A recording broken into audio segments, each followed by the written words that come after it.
And tonight, we're going to talk about fear God, love people. No? Sabi mo sa katabi mo, fear God, love people. I mean, right out of the bat, no, ang naisip nyo kagad, dapat pala matakot kay God.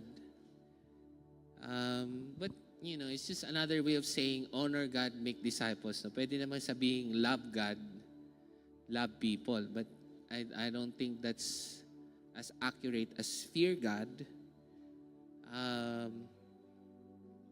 Kasi pwedeng baliktad eh. Pwedeng love God, fear people. Mahal mo si God, pero takot ka sa tao.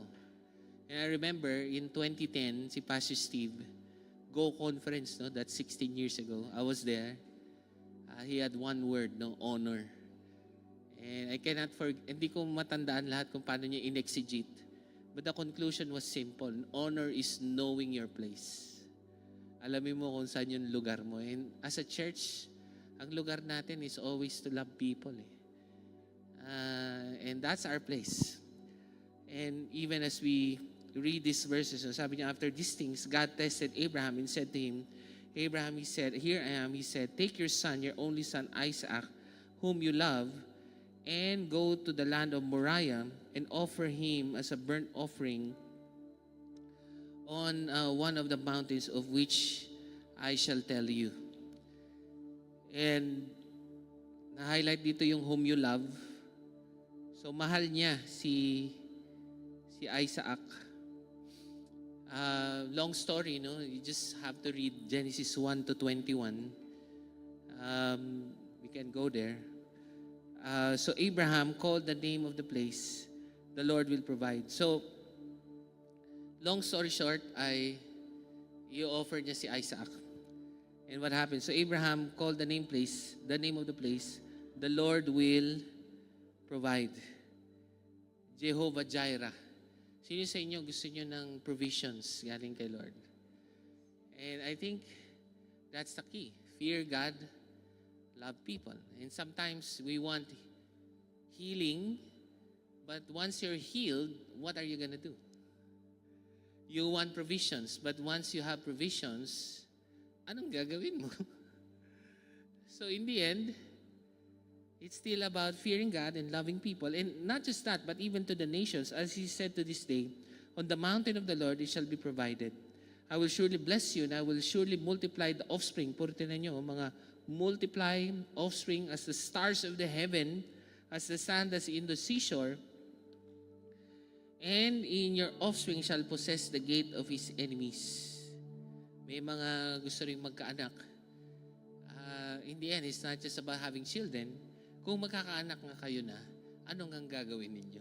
Pagkatapos, sabi niya, in your offspring shall all of the nations, sabi niyo nga, all nations, all of the nations of the earth shall be blessed. So you see, the unlocking of the provision, hindi lang yung mabibless yung baliwag, hindi lang mabibless yung katabi mo. We're gonna be a blessing to all nations. In fact, yung steadfast love ni God is kesed love, which means He's the God of Abraham, Isaac, and Jacob, which means yung blessing siya sa buhay natin, higit pa yan sa buhay mo.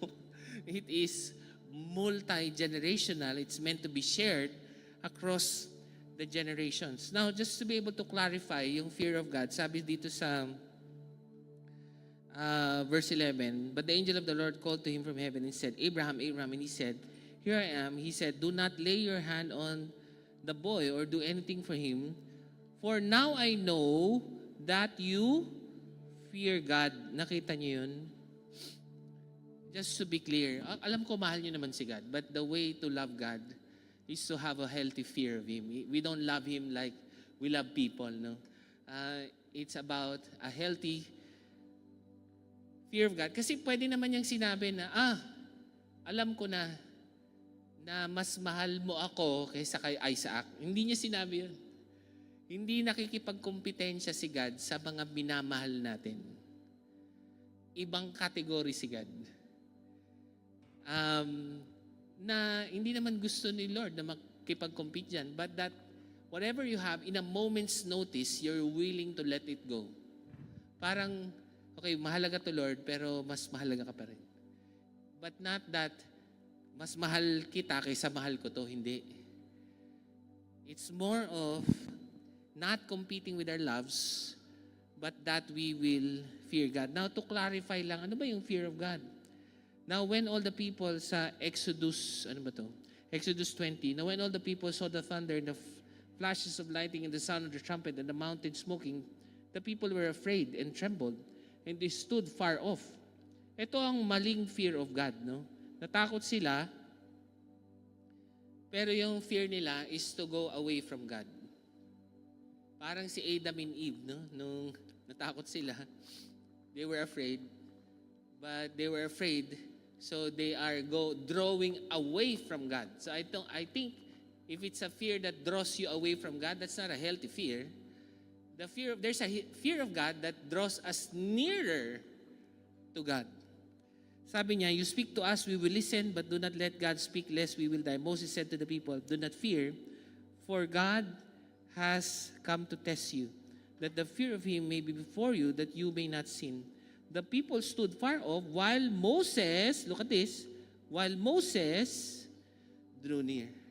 Nakita ninyo? That's a stark contrast. Just to be very clear, we're not saying be afraid of God, but there is such a thing as a holy fear of God that draws people away from God, but there is a fear of God that draws us nearer to Him. And that's our desire. Now, He said, take your son, your only son, whom you love, and go to the land of Moriah and offer him. He said, do not lay your hand on the boy, for now I know, ano yan, parang shinortcut ko na lang, kasi sabi niya, whom you love. So yung tao, yung mahal niya. Pero dito, ang pinag-usapan, the fear of God. Fear God, love people. It's a fear of God that draws us near to God, and that allows us to love people. Siguro nag-iisip tayo, mission na naman. Fear God, love people, missions. Kasi kaya lang iniisip ko nga, ano nga gagawin ninyo pag nakuha nyo na lahat ng pinagdadasal ninyo? Eh di ba purpose pa din? O you were waiting for that restoration in the family. Yung pinakamahirap mong prayer request, o nangyari na siya. So anong gagawin natin? We will still share the gospel. We will still love people. So in the end, napakahalaga po ng mission ni God. Because without the fear of God, lagi na lang tayong nakaupo. Sabi mo sa katabi mo, gumalaw ka. Because the fear of God moves us. Kasi parang pag lagi na lang, yun, parang sabi mo sa katabi, mahal ka niya. Ay, mahal niya ako. Parang na lang tayo, kaupo na lang tayo dyan. Hindi. Yes, God loves us, but there's a healthy fear that draws us to Him so that we love people. It moves us to act. No? Tingnan mo to kahit si Noah. By faith, Noah being warned by God concerning the events yet unseen, in what? In reverent fear, constructed an ark, saving of his household. Sino sa inyo gusto mo mailigtas ang iyong buong pamilya? I mean, nobody would not raise their hands. Pero ano ba yung magdadasal na lang ba tayo? Wala bang pinagagawa si Lord? Baka naman may pinagagawa na si Lord. Hindi naman kayo gagawa ng ark. Okay, huwag kayo mag-alala. But the point is, fear God, love people. The healthy fear of God will cause us to love people. Secret pa to, pero una kailangan sa Plaridel, sa Sunday. Si Pastor Paul Pasha, kilala niyo ba siya? Kaya pumunta dito si Pastor Gio Saines, nire-recruit maging long-term missionary si Pastor Paul sa Macau. Inalaw ko naman na kausapin mo kung kaya mong kunin, edi victory naman tayo lahat. Masaya naman kami kasi although mawawalan tayo ng poging pastor, long-term missionary pastor naman siya sa Macau. Pagkatapos ng Go Conference, March 24, lilipad na siya doon na siya si Pastor Paul, no? So chismis yun, pero totoo yan.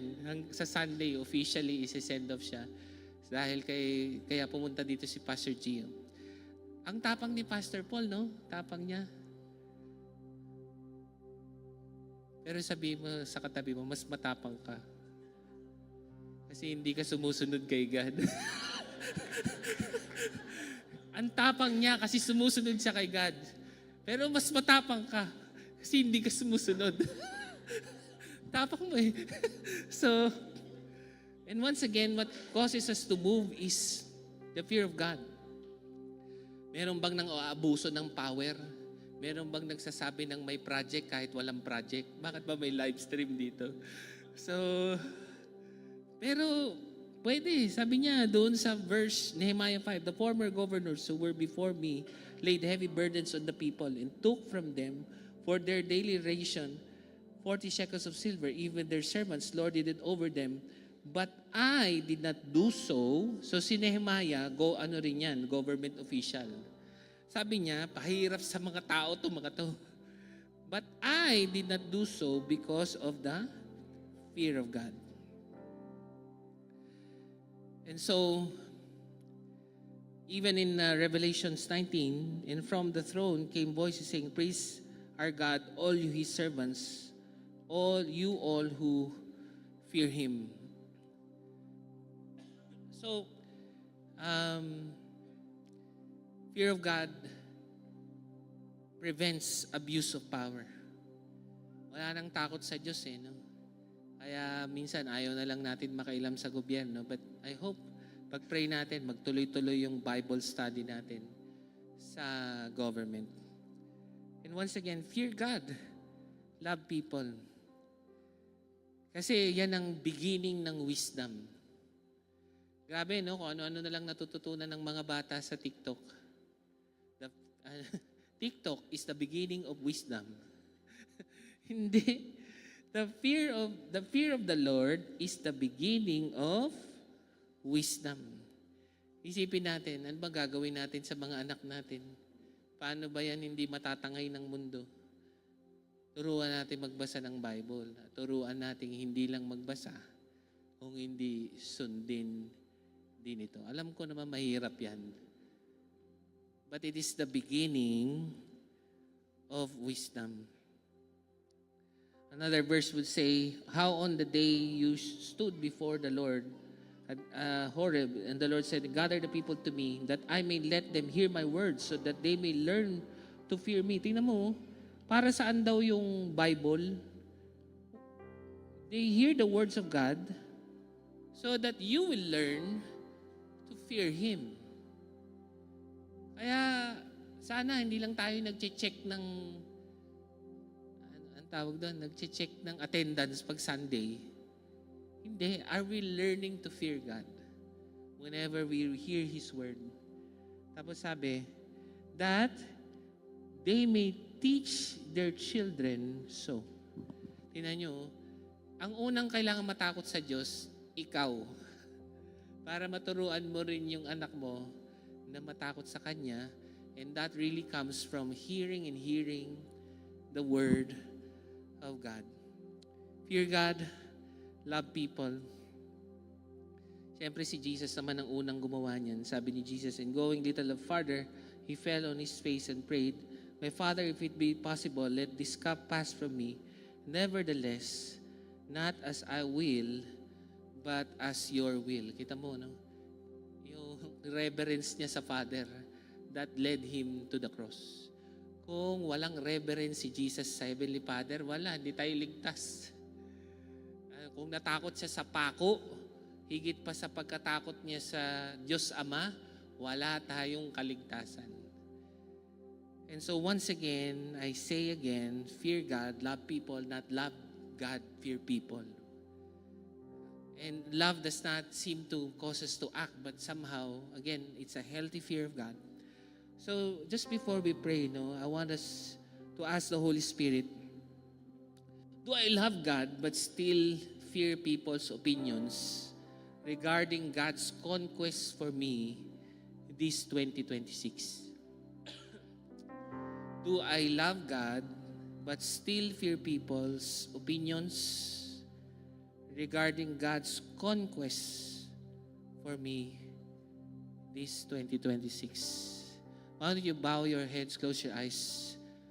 Allow the Holy Spirit to give you the grace to reflect in in the next few moments.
Lord, we're sorry. Lord, you said in your word, those who humble themselves will be lifted up. Lord, sometimes, Lord God, we are so eager just to receive your love, receive your answered prayer. Pero, Lord, pag gumaling kami, anong gagawin namin? Pagka meron ng financial blessing, breakthrough, anong ang gagawin namin? It is to fear you. To fear God, to honor you, is to know our place. Lord, saan mo ba kami nilalagay? Like what the song said. That's our desire. For us to be led by your hand. Not what we want, but where you want us to be. And that is to love people. Lord, we declare that on the mountain of the Lord, it will be provided. Lord, I pray for provisions for everyone, because through the provision of God, the desire is that all nations shall be blessed. Lord, grabe, meron lang kaming poverty mindset, pero ang totoo, yung blessing mo for all nations. You're gonna bless us to bless all nations, to bless all generations. You are a steadfast love, a covenant-keeping God. Lord, maraming salamat po.